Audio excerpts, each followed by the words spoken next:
Let's go more a little bit into the new variants and subvariants. And I'm going to go with Stephane Bancel. Let's talk about vaccine development, because we've heard how it happened, obviously, with COVID-19 starting from 2022 and how extraordinary the process was also in terms of the speed. How is development, adoption and scaling of vaccine going on when it comes for different variants and subvariants? Because this is one of the big concerns as we're all here now and we're discussing. We understand the context, and this is a great deal. Sure. Well, good morning, and thank you for having me on the panel. So the great news versus 2020, where we are today, is we have manufacturing capacity. As Seth knows, when the pandemic happened, Moderna had made 100,000 doses in 2019 for the whole year. And I remember walking after Davos into the office of my head of manufacturing, and I say, how will we make 1 billion doses next year? And he looked at me a bit funny, say, what? I say, yeah, we need to make 1 billion doses next year. There's going to be a pandemic. And so where we are now is, we have plants in the US and in Switzerland. We've shown this summer that we're able to adapt to variants very quickly.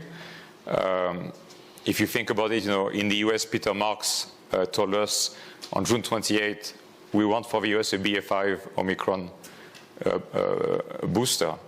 And by early September on Labor Day weekend, he was in US pharmacies, which kind of 60 days, which kind of, in the old world of vaccines, would have been years. Yeah, 5 years. Easily. Unthinkable. And I was just telling Seth before this discussion that I'm very excited that over Christmas, Moderna bought a Japanese company that has developed a new technology, new science from Tokyo University to shrink by 2 more weeks the time to get from deciding the sequence to having products ready. So it will not be ready for this summer for the booster that we're going to need in the fall of 23, but potentially by the fall of 24 it might be ready. And so we keep on working on technologies to improve that.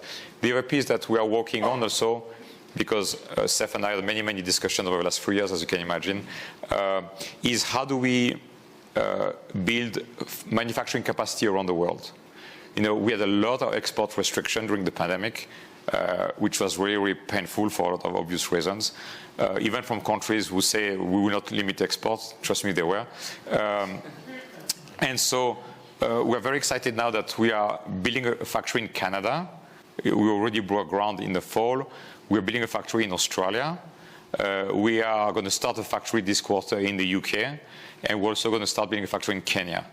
We're talking to a couple more countries, because I would really like on every continent to have mRNA capacity, because the amazing thing about mRNA is you can use the same facility, the same plant, the same machines to make any vaccine you want. For example, last night we announced we have positive data on our RSV vaccine for phase 3. with a very high 84% efficacy on the vaccine. As many of you know, there's no vaccine against RSV, and too many people get sick and die every year of RSV, both in the elderly, and also it's a big problem for toddlers. And so we can use exactly the same machines in the same plant to make the other vaccine. So the flexibility is what I think also gives me hopes, not only for the variants that nature might throw at us, but also for other vaccines.